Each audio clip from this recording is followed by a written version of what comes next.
making the invisible visible, Black women 365 days of the year.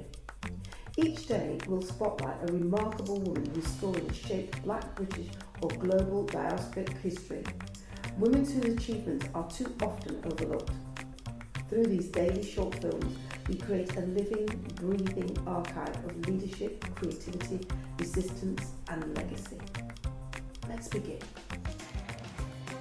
I am Juliana Kasumu. I am a Nigerian British filmmaker, artist, installation artist. I am a mother, and a lot of those things inform how I wish to approach my work.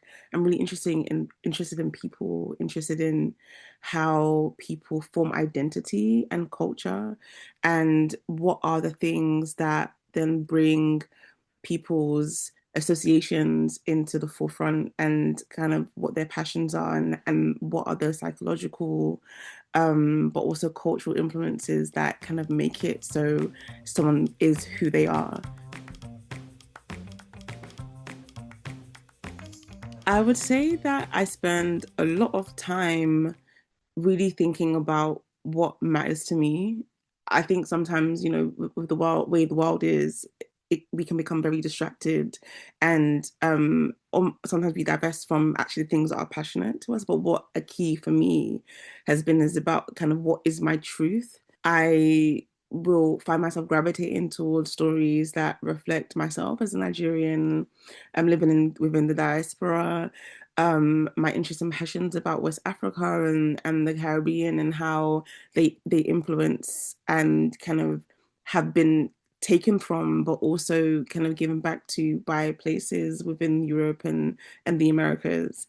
Motherhood also is something that is like a really big curiosity to me. I'm really interested in the ways in which, again, motherhood as an identity kind of shapes the way in which, like, for a lot of women, if you do choose to become a parent or not, how the unseen or unspoken labor and that weight that we kind of tend to carry as mothers, whether we want to or not, also then becomes a battleground, because I often describe my motherhood as existing in the same place as my creativity.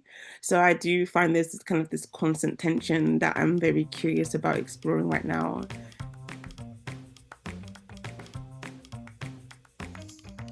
I would say maybe just the amount of research, I guess, or the layers that kind of come into like the thinking of a project. Again, I before I thought of myself as a photographer, artist, filmmaker, I was actually really interested in psychology. So I actually studied at A level psychology, thinking I was going to go into that. And photography kind of fell into my lap at first as a kind of like, oh, it's just going to be really easy. And like, I'm just going to do this as like a little extra, what they call them, like DOS lessons. And it ended up being the hardest, so hard thinking, having to apply myself in such a different way. And so I would say that I often find myself in this position where like that psychological kind of element, or the reading element, or the studying element, really does.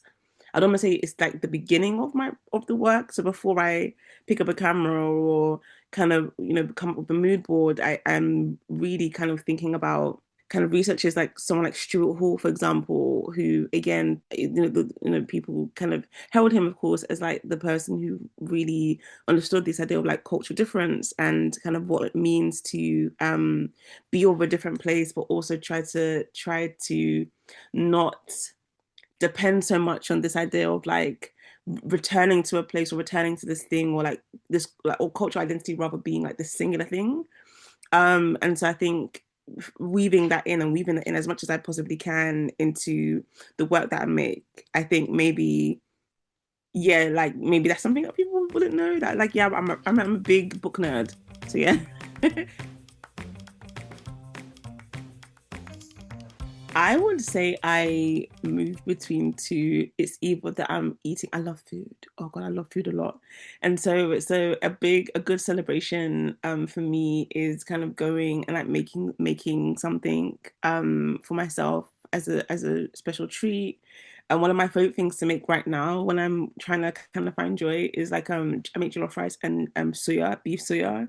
And I love it. And I specialize the ingredients. Like I make the best jollof rice ever if I may say so myself. And then if it's not that, then actually it is just finding kind of peace and in taking a bath. Like I really love baths. I started taking baths because I started working out actually, which is really important too. Running, walking has been really, really important for like my mental well-being. And so taking baths just to kind of relax my body after kind of doing a long run and finding it to be so peaceful and like so quiet and just the idea of like relaxing your muscles or treating your body with like care in the most like literal way possible, not in like a kind of like, oh, so like, I mean, like, literally care for your body, like physically. That has been really helpful for me to just find peace and calm where I can. Thank you for joining us for today's story. Making the Invisible Visible is our commitment to ensuring that Black women's histories and contributions are recognised, valued and kept in daily circulation. Across 2026, we will continue to share these powerful narratives, 365 days of impact, brilliance and inspiration. Stay connected, join the conversation and help us champion the women whose journeys continue to shape our world. I'm Paulette Brooks and I'm looking forward to seeing you tomorrow for the next story.